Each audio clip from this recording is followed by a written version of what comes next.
boy, seems like every time I look at the load board, it gets worse and worse. So, which is really disappointing because you're doing all that work to get your truck ready to go to work, and and everything is below, everything they want. The people think that you're gonna haul freight for $2.47 a mile. Can't make no money. $2.47 a mile. You figure it costs anywhere from 90 to $1.10 a mile. Depending on whatever fuel and whatever. So you can take $1.10 a mile. You take a mile off of that, or take $1 off of that.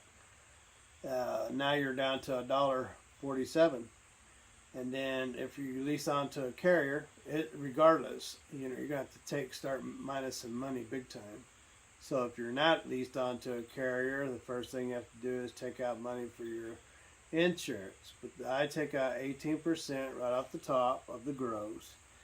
So the gross of $2.47 a mile would bring it down. Take 20% off of $2.40. That would be $2, I guess. And so you take. So now you're down to $1 a mile. So you're down to $1 a mile. And you haven't even started taking out your expenses yet. Now you got to take out your fuel.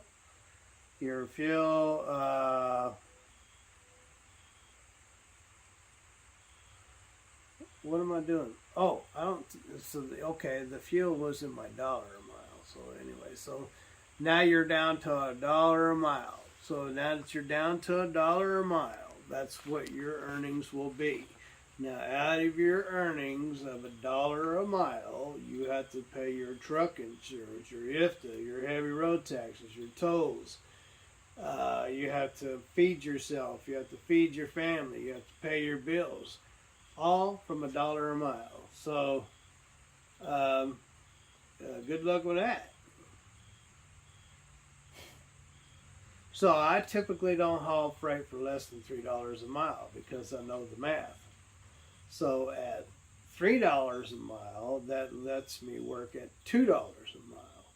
So I could take $1 a mile and pay all of my expenses and earn from $1 a mile. But right now, there's no earning money.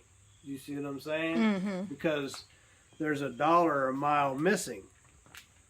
Typically, freight would pay me, and I haven't really hauled any freight less than $3 a mile.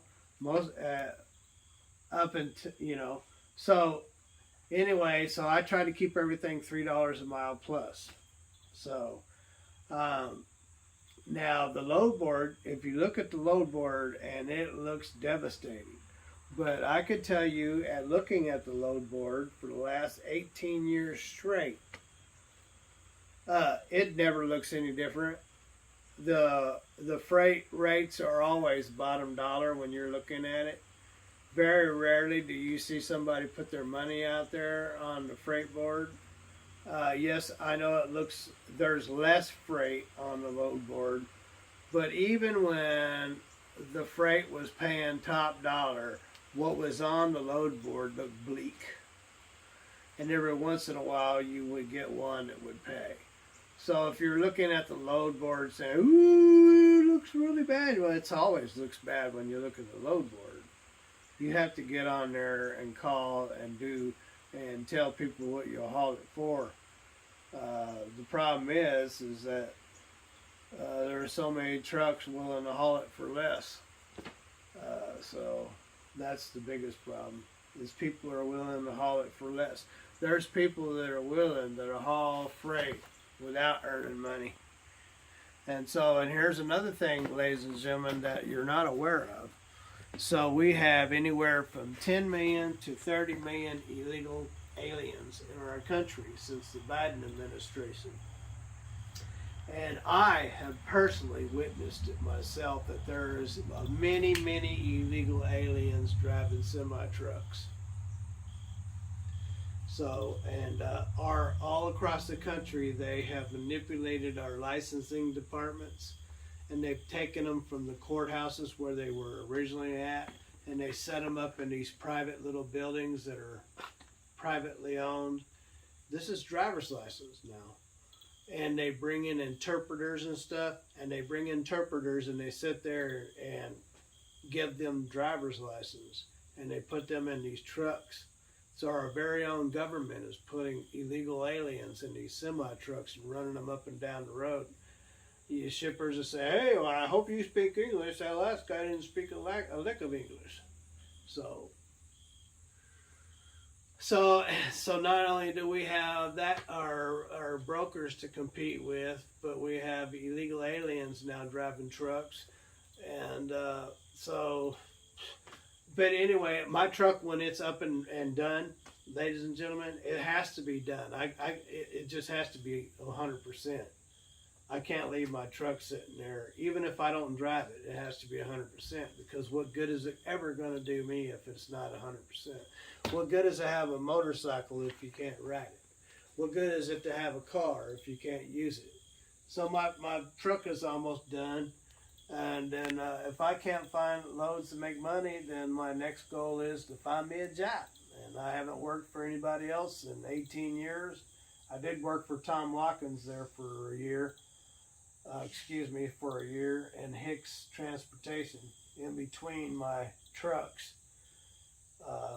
But the problem is driving for somebody else is they want you to be their prisoner.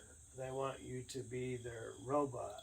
They want you to get in that truck, and they don't ever want you to come out. They can care less if you ever go home. All they care about is you moving that freight from one point to the other point. And that is the problem with driving for somebody else. So that's why I don't drive for other people, because it's not that you can't make money. It's just that you can kiss your home life goodbye. That's for sure. So, anywho, guys, have a wonderful day. Wherever you are. Don't get caught up in the deviancy of this world, the evil of this world.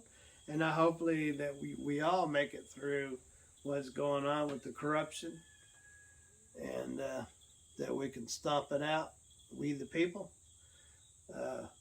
They got the upper hand on us right now, but we have one too, and that's called we the people. So let's stick together and get them corrupt people out of our government. Let's run them off so we can get back to work and living our lives in America the way America was meant to be. So, anyway, later.